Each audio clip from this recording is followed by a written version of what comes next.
available officers, 622 Inca, 2 officers shot. A violent police standoff to capture the man responsible. Police cars and officers with guns pointing at my house. Her son, the suspect, barricaded inside their home. It was chaos for me.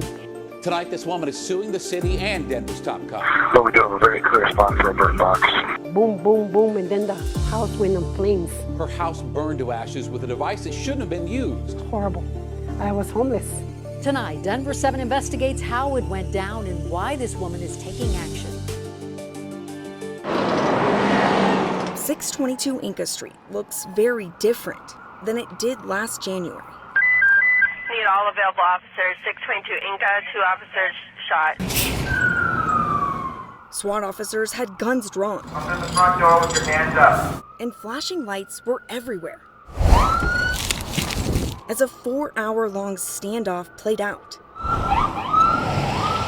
It was like pop, pop, pop, pop, pop. Denver police were trying to get a barricaded gunman who shot 2 of their own to give up. I told my fiance something's happening at the house. That gunman was Mary Ellis Quintana's son, and it was her home where he was hiding.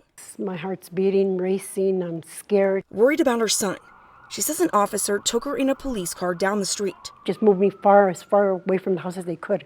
They had the streets closed for blocks. When did you first see the flames? From the corner, I walked over there. That's when I seen the smoke. And I told her, oh my God, my house is on fire. It would be days before Quintana would know just how bad the damage was. What did you see when you saw your house for the first time?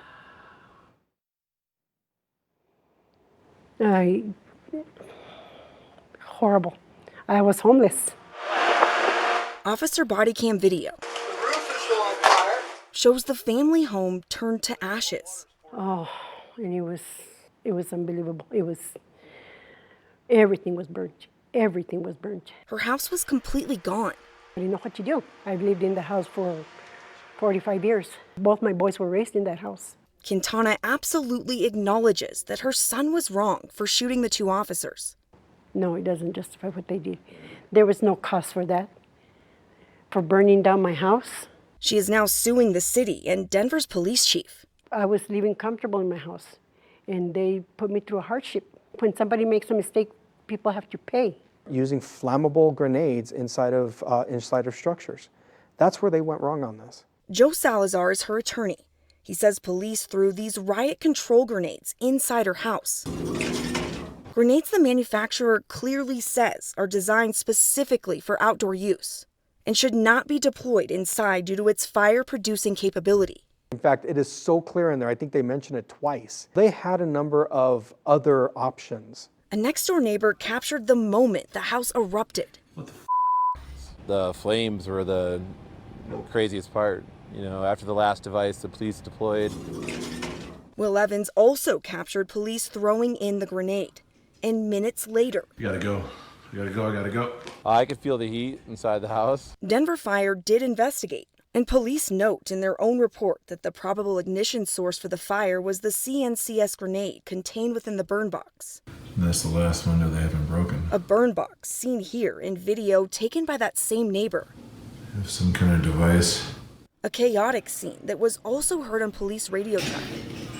4 burn boxes in. There's a fire. I need a charge hose immediately on the 2 sides. We got a full fire inside that room. A fire that left Quintana homeless and grieving for her son who shot himself in the midst of the chaos. He's just like dying. It's just that out of breath, out of any sense of living. Back at 622 Inca Street, life is getting somewhat back to normal. I'm better now. I cry and pray a lot. Insurance money helped Quintana rebuild her house, but she lost just about everything she owned. I worked all these years to live in that house, to be comfortable for my retirement years. And this happened, and now I have to start all over again. She understands the sins of her son, but says those don't give police the right to commit their own. It was a nightmare. I don't wish this on anybody else, ever. The 2 officers who were shot that day made a full recovery.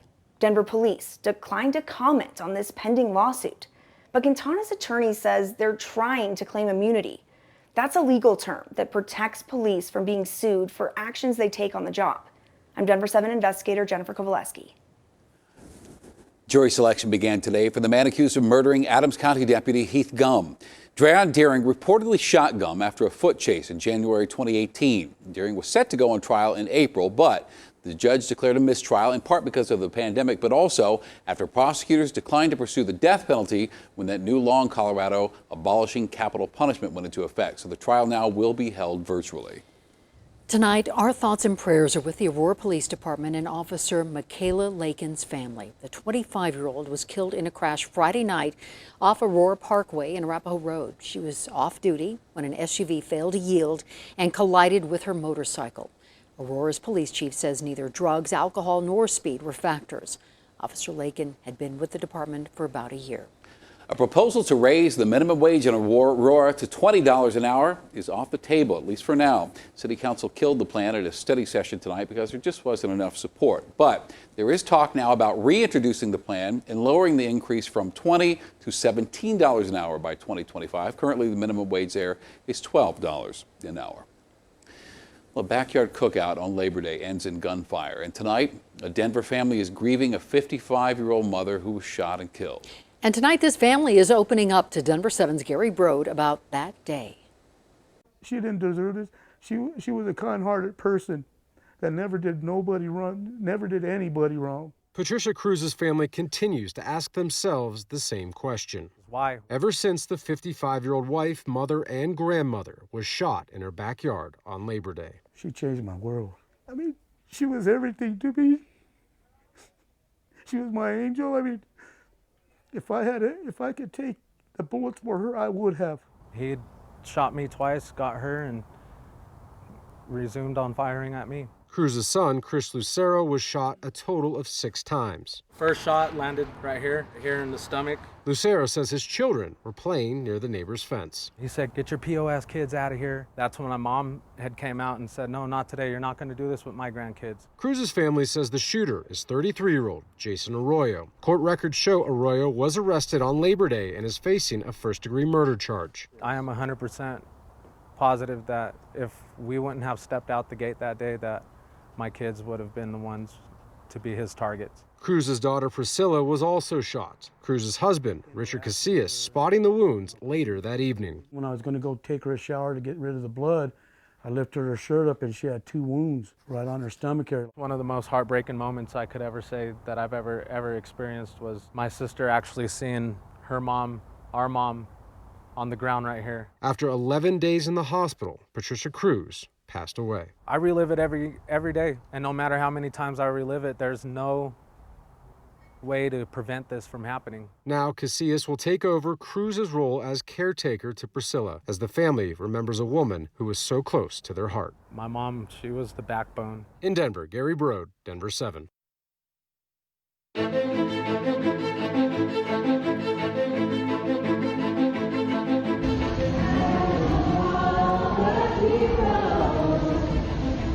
As the tributes pour in, the battle with what to do with Ruth Bader Ginsburg's seat is heating up. There is a lot of uncertainty in Washington following the death of Justice Ginsburg. Who will get nominated to replace her? When will that happen? Do Republicans have the votes? Currently, these are the 8 Supreme Court justices. There are only 3 liberal justices now. There are 5 conservative justices. We're breaking this all down 360 style. The president is vowing to fill her seat before Election Day. 3 women are on the short list. Judge Amy Coney Barrett, a federal appellate judge and Notre Dame professor, looks like the front runner. President Trump said today he will announce a nominee by the end of the week. But some of the president's advisors are encouraging him to wait until after Ginsburg's services. Justice Ginsburg's body will lie at the Supreme Court Wednesday and Thursday, and then at the U.S. Capitol on Friday. She'll be the first woman in history so honored. A private interment service will be held next week at Arlington National Cemetery. The question tonight is, do Republicans have the votes? They hold a 53-47 majority in the Senate. Senate Majority Leader Mitch McConnell is pushing for a quick confirmation vote. The election is just 43 days away. President Trump's nominee for this vacancy will receive a vote on the floor of the Senate. 4 years ago, McConnell emphasized that it should be up to the voters to decide who gets to pick the next Supreme Court justice. This is after Justice Antonin Scalia died during a presidential election year. McConnell and President Trump can only afford to lose 4 Republican votes to get the nominee confirmed before or soon after the election. Already, 2 of them, Susan Collins of Maine and Alaska's Lisa Murkowski, said they will not support a vote before the election. And all eyes are on Colorado's Cory Gardner, who, after dodging the question over the weekend, late today said in a statement, "I have and will continue to support judicial nominees who will protect our Constitution, not legislate from the bench, and uphold the law.